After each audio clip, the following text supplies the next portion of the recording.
이게 바로 그 문재인 대통령을 공산주의자라고 말했다가 지금 가루가 될 준비를 하고 있는 바로 그 국대 떡볶이입니다.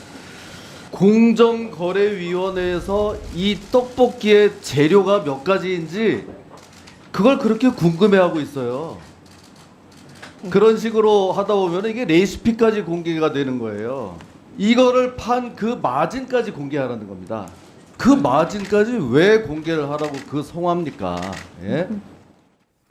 네, 자유한국당 김진태 의원이 국회 정무위원회에서 조성욱 공정거래위원장을 상대로 한 발언입니다. 정부가 왜 프랜차이즈 사업자의 마진까지 공개하라는 거냐? 이러니까 이 떡볶이 업체 사장이 대통령 보고 공산주의자라는 소리까지 하는 거다. 뭐 이런 맥락 같습니다. 이 문제 황교익 맛 칼럼니스트와 짚어보도록 하겠습니다.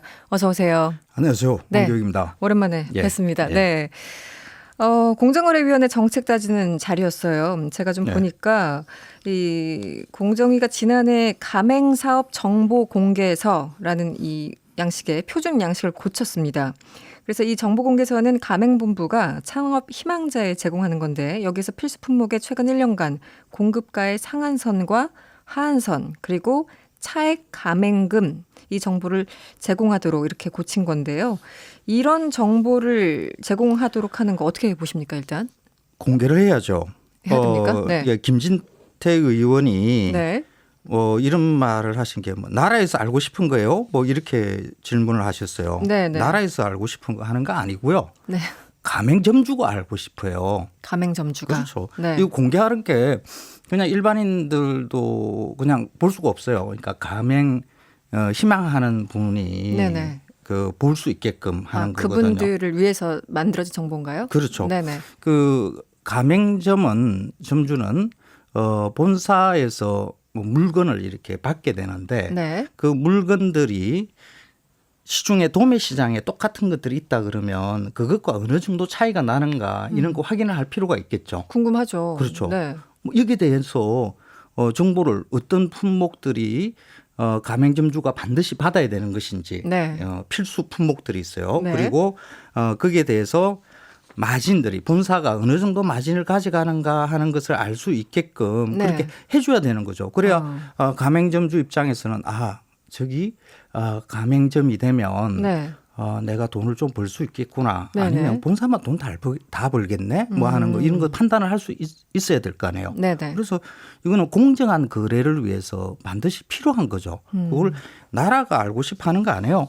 가맹점주가 알고 싶어 하는 거고요. 진작에 이 제도가 마련됐어야 되는데 네. 한국에서는 프랜차이즈 사업자 그 본사들의 입김이 워낙 강하기 때문에 네네. 사실 가맹점주들이 제대로 목소리를 못 냈던 거거든요. 네. 그래서 공정위에서 이 제도를 마련해서 네. 올해부터 지금 시행하고 있는 건데 지금도 사실 프랜차이즈 사업을 하시는 본사에서는 이게 대해서 많은 불만들을 가지고 있죠. 네. 그래도 이거는 영세 그 사업자인 그 가맹점주들을 위해서 꼭 필요한 제도입니다.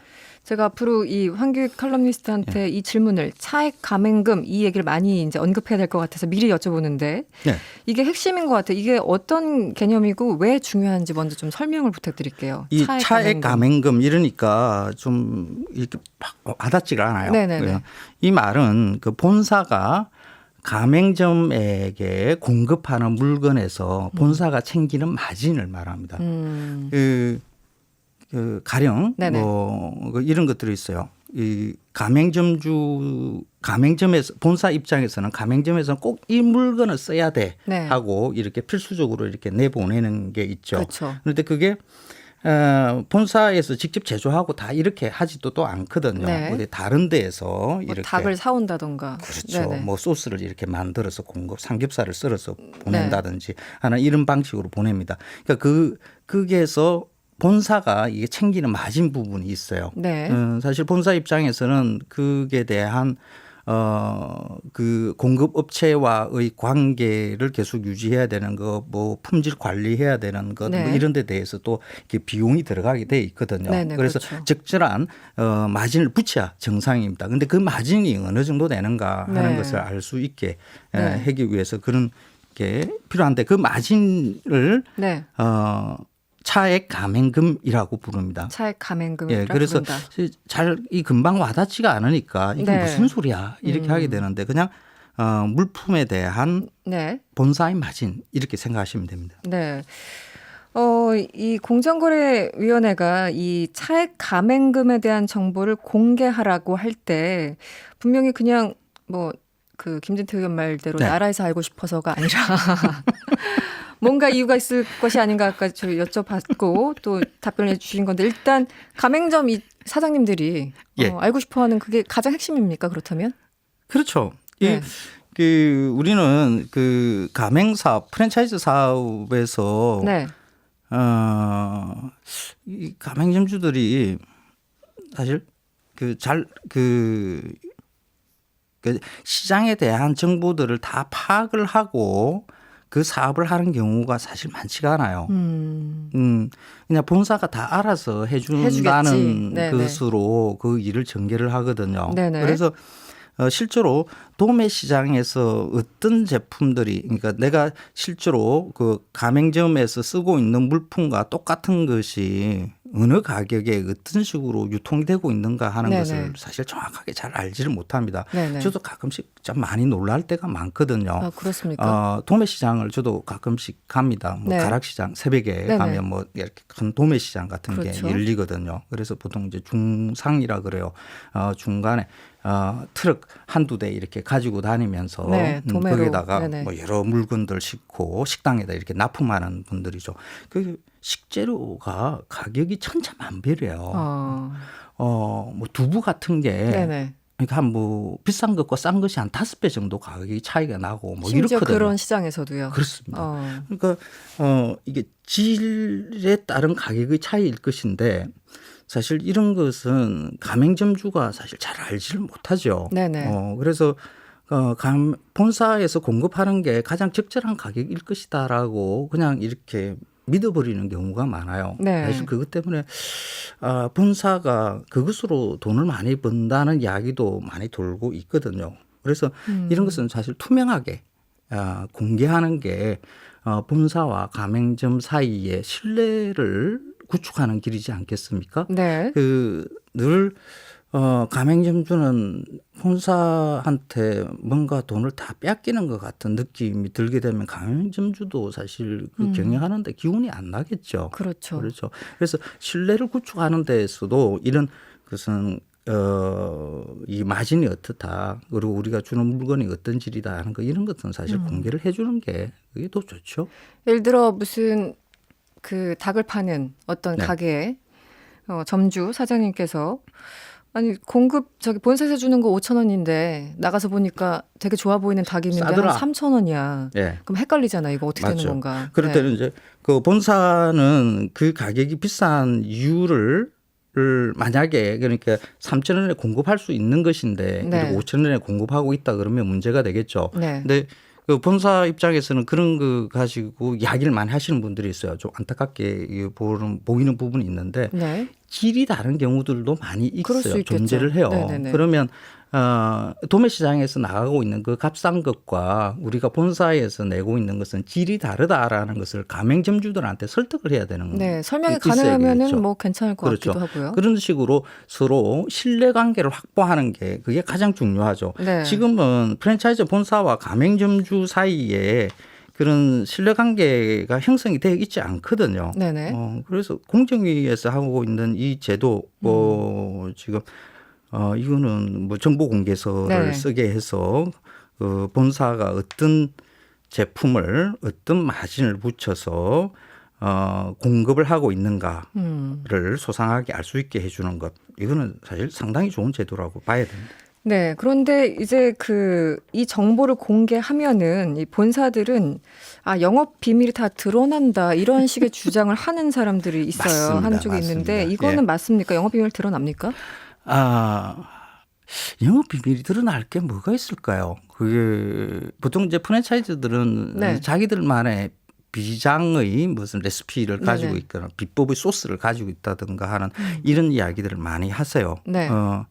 근데 그게 사실 그렇게 뭐 대단한 뭐 영업 비밀로 여길 만한 것을 가지고 있는 것은 사실 그렇게 많지가 않고요. 그 정보 내용을 보면은 네. 보통의 경우는 사실 한국의 프랜차이즈들은 이 브랜드 가치로 얼마나 지명도가 있는가, 얼마나 신뢰할 만한가, 네네. 요즘 트렌드에 맞는가 하는 그런 브랜드에 대한 신뢰지 안에 들어가 있는 맛의 신뢰, 그 가게만의 독특한 맛을 내는 무엇이 있다라는 이런 신뢰로 해서 소비자가 이렇게 찾아가고 그 브랜드가 번창하고 이런 것은 아니거든요. 네네.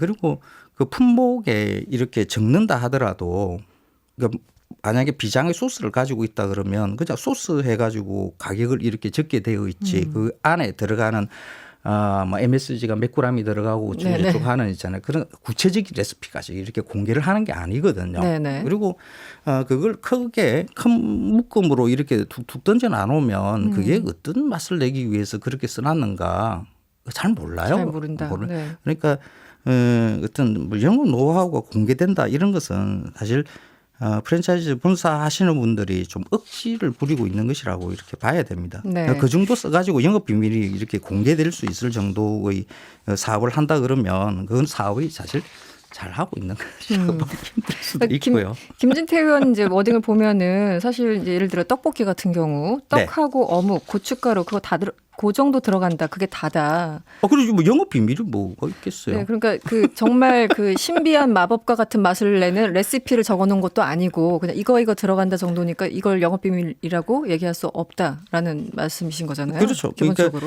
그러니까 사실 한국에는 떡볶이 프랜차이즈가 굉장히 번창하고 있는데 이게 떡볶이를 먹을 때마다 이런 생각이 들어요. 저도 이제 뭐 여러 그 프랜차이즈 떡볶이를 먹어봅니다. 어떤 맛을 내는지. 직업이시잖아요. 그렇죠. 네. 뭐 할 수 없이 먹는 거죠. 네. 그렇게 즐기는 음식은 아닙니다. 네. 근데 그때 달라요. 한 브랜드의 것이라 하더라도 맛이 그때 다르고. 그리고 가맹점마다 좀 다른 것 같기도 하고요. 네. 이 집과 저 집의 맛의 차이, 그러니까 이 집게 더 맛있다. 저 집 프랜차이즈가 더 맛없다. 뭐 이런 것을 갖다 분별한다는 것도 사실 어렵고요. 특징적인 맛을 내는 이건 진짜 비밀스러운 무엇이 있는가 하는 있잖아요. 그런 의문점을 갖게 만들어주는 그런 양념도 저는 발견하지는 못했고요. 그렇습니까? 떡볶이라는 것은 사실 아주 단순한 음식이거든요. 네네. 뭐 양념 뭐 대단한 노하우가 필요한 것 아니죠. 그래서 오히려 프랜차이즈를 할 만한 아이템인가. 심지어 거기까지 의문을. 네.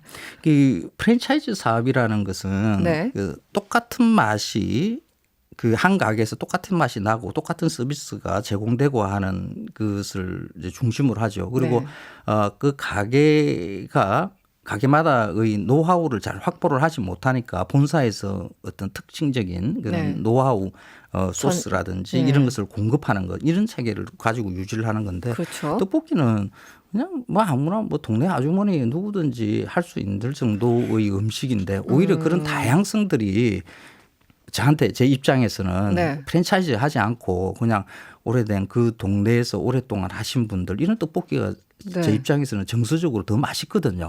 프랜차이즈보다. 정서적으로. 그래서 떡볶이 얘기를 계속 하시니까. 프랜차이즈를 할 필요가 있을까 하는 그런 생각도 많이 들어요. 아니면 그렇게 쉬운 음식이 아닐 수도 있어요. 저 집에서 2번 시도했다가요. 요리를 못 하시는 겁니다. 버렸어요. 떡볶이를 못 한다는 것은 다른 요리도 잘 하지 못한다는 것으로. 맞습니다. 네. 마지막 질문을 드려야 될 것 같은데요. 프랜차이즈 창업 고려하시는 분 여전히 많잖아요. 네. 근데 어쨌든 본사도 살아야 되고 가맹점도 살아야 되고 이게 서로 윈윈할 수 있는 그런 방법이 있습니까? 지금 이렇게까지 또 분쟁이 계속되고 있는데. 지금 공정위에서 하고 있는 그러니까 정보 공개서를 작성하게 하는 거 이것도 이제 사실 윈윈하게 할 수 있는 방법이고 또 하나가 지금 한국에서는 프랜차이즈 아이템들이 너무 많이 그리고 빨리 없어지고 있다라는 거 소진된다고 볼 수 있는데요. 뭐 이런 것을 좀 제도적으로 막으려고 하는 이런 움직임이 있거든요. 지금 논의되고 있는 게 본사가 가맹점 모집을 하려 그러면 본사 직영점을 하나나 두 개 정도 1, 2년 정도 이렇게 운영을 해본 경험을 가지고 있어야만이 가맹점을 모집할 수 있게끔 이런 제도가 지금 좀 이야기되고 있어요.